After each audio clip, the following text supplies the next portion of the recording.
Hola, senors and senoritas. I am the Comic Book Mustache. Reading and collecting comic books might not be the most popular of hobbies, but comic book adaptations in film and television are huge, and they dominate pop culture, especially over the past few years. That's why I thought I would give you this segment with the biggest and latest news week to week in comic book related media outside of comic books. I talk about them enough, and you can watch my other videos if you want to hear me talk about comic books. But for now, welcome to the first edition of the Mustachio Comic Book Media Report for the week ending Wednesday, March 4th, 2015. I got someone to save, and I kill her baby today. Doesn't matter much to me as long as it's safe. But I got someone to save. I raped your mother today, and it doesn't matter much to me as long as she's free. For your lovely days, I am waiting for your breath. Starting off with movie news, we're going to take a look at the DC Cinematic Universe, which begins spring of 2016 with the guaranteed shitfest Zack Snyder's Batman v Superman. But Deadline reported this week that the Wonder Woman film, which is going to be directed by Michelle McLaren of Breaking Bad, recently Better Call Saul, that second episode was her, and Game of Thrones, will start filming in fall 2015. Other than the director and that Gal Gadot is going to be playing Wonder Woman, not much is known. I'm hoping for the best. She's a good director, a hell of a lot better than Zack Snyder, but with him at the helm of the foundation of this shared cinematic universe, ye have little faith, or at least this mustache has. Little faith. Also, with the DC shared cinematic universe, Margot Robbie, who will be playing Harley Quinn in David Ayer's Suicide Squad, which is due out August 2016, has said in a few interviews this week that she signed a contract to play Harley Quinn for about 10 years in multiple films, confirming a multi-film agreement for the Warner Brothers DC partnership. We gotta have to wait and see on that. Hopefully she does a great job, but I don't have a ton of faith in Warner Brothers. But moving away from that, not a lot has been released for Josh Trank's upcoming Fantastic Four reboot, but Empire Magazine did release these 4 character images this week, highlighting each of the main 4 stars.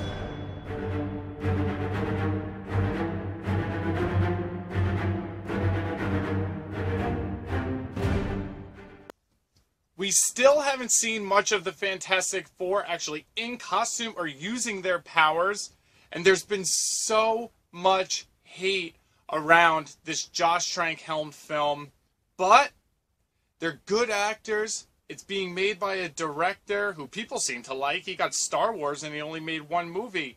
We're going to have to wait and see, and hopefully we'll see a few more things soon.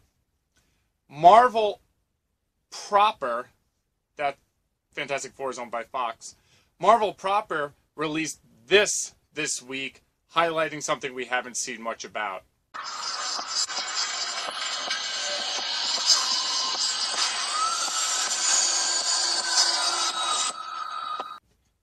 That, my friends, was a motion poster, a hybrid of a poster and a trailer for Marvel's upcoming Netflix original series, Daredevil, due out April 2015. This week, we also got a better look at Vince D'Onofrio's Kingpin, as well as Daredevil in a John Romita Jr. style black ninja-looking costume. Things look good. Can't wait for that show.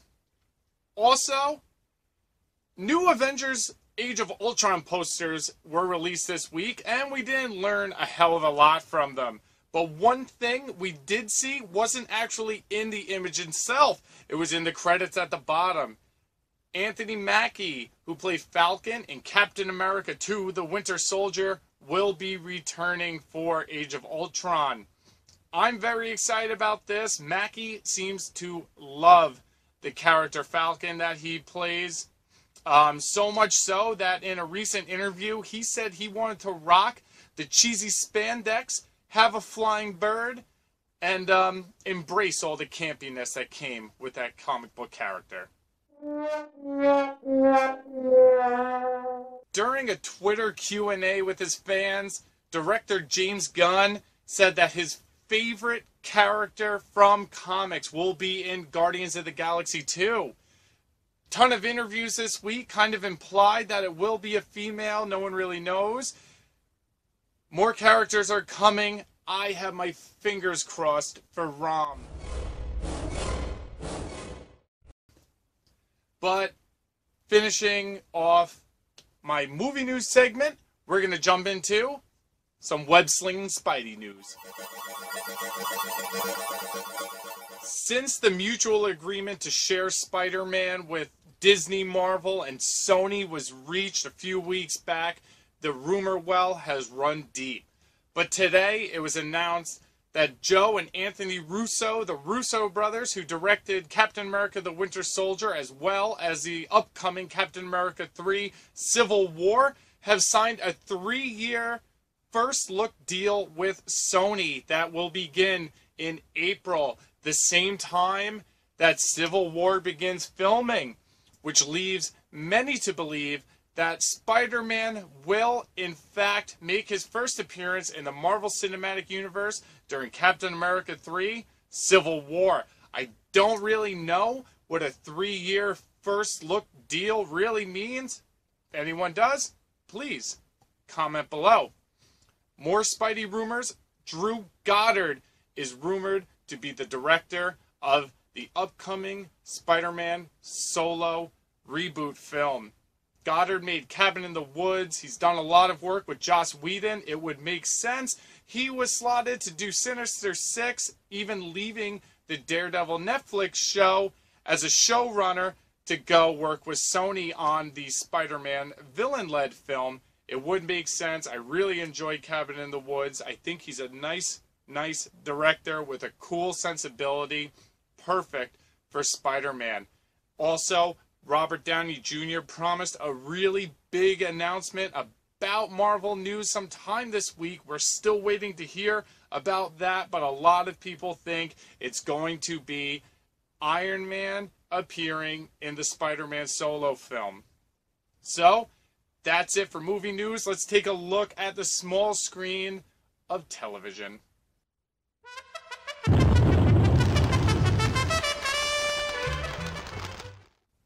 Big news for those few comic book readers that actually exist in this world still today. Matt Fraction and Kelly Sue DeConnick, a power couple in comic books, both wonderful writers on their own, have signed a deal with Universal. They will be adapting several of their creator-owned works for television and films. None of them were named except for Matt Fraction's Sex Criminals, which is drawn by artist Chip Zdarsky. It's kind of the escapades of a bunch of people who realize they can freeze time with orgasm, so they have sex and rob banks. They're sex police. It's weird. It would make a great TV show for the Judd Apatow fart joke generation. Plus, look how cute they look in the picture that they reported. The popularity of Arrow and The Flash on CW, two television shows based off DC Comics property, has resulted in the development of a spin-off series based around Atom, Firestorm, Black Canary, and all of the other heroes that are incorporated within that little CW television shared universe. Should be fun, hoping it gets the Brave and the Bold title stamped on that. Also, CBS is about to begin filming their Supergirl series, and they keep adding more and more to the cast, including this week, Dean Cain and Helen Slater. Kane, of course, played Superman on Lois and Clark, a TV show from about a decade or so ago. And Helen Slater played Supergirl in that really horrible movie that we all try and forget. Superman has been rumored to cameo in the show. That was going around a lot this week. The Toymaster was also cast. Jeremy Jordan will be playing him, and Cyborg Superman will somehow be incorporated into the show. Not a big fan of the CBS network and the way they treat the comic book culture. Really pisses me off. Big Bang Theory, you suck. Anyway, last week on Gotham, the Red Hood Gang was introduced, and still, I don't care. The Joker was implied.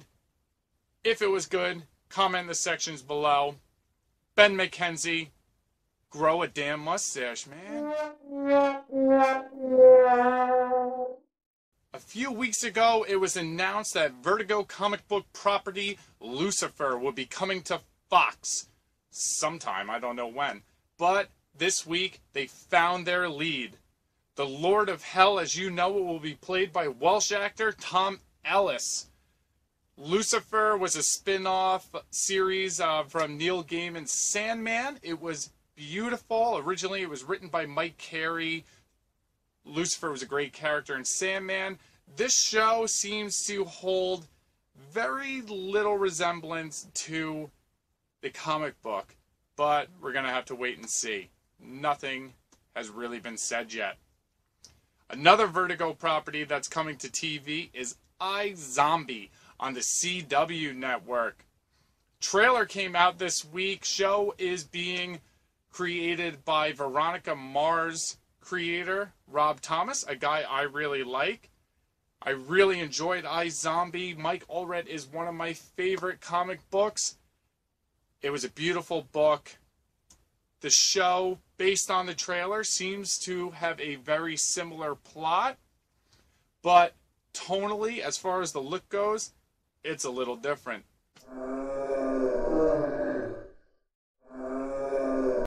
Now it is official. Robert Kirkman is rolling over in a gigantic pile of cash because Outcast, his new Image Comics series, will be brought to Cinemax for a live action adaptation. Set in stone, official, happening. Robert Kirkman has had crazy amounts of success thanks to the Walking Dead television series on AMC. Outcast is a really good comic. I do enjoy it. I think it would make a fine sequential TV show where you're watching it serialized. I can't wait to see where it goes in the comics, and I can't wait to see what happens in its development as it comes to TV, especially on a network like Cinemax, where they can get away with a lot. Also, finishing things off with something that's not really comic book news, but Community is coming back on Yahoo Screen, and we still don't know what that means, but they released a trailer for their upcoming season that starts March 17th on Yahoo Screen, and they dubbed it Community, Age of Yahoo, an awesome Avengers pun. So that's it on movie and TV comic booky news for the week ending Wednesday, March 4th. This is going to be a show I'm going to try to do every Wednesday because comic book fans start and stop their weekly time clock on New Comic Book Day. I want to say rest in peace, Leonard Nimoy. Sadly, he passed this week. It was very upsetting. You can go back in my feed. I did a little tribute video for him. Also, don't forget to subscribe if you want to learn all about comic books, if you want to hear my thoughts on comics, if you want to hear comic book reviews, or if you want to hear more comic book related media news, because this is a new segment that I'm going to really get into, and I'm going to do a better job next time. Little experiment this week. Thank you again for watching. Don't forget to subscribe. I'm the Comic Book Mustache saying, give me my mustache or give me death. Adios, brochachos.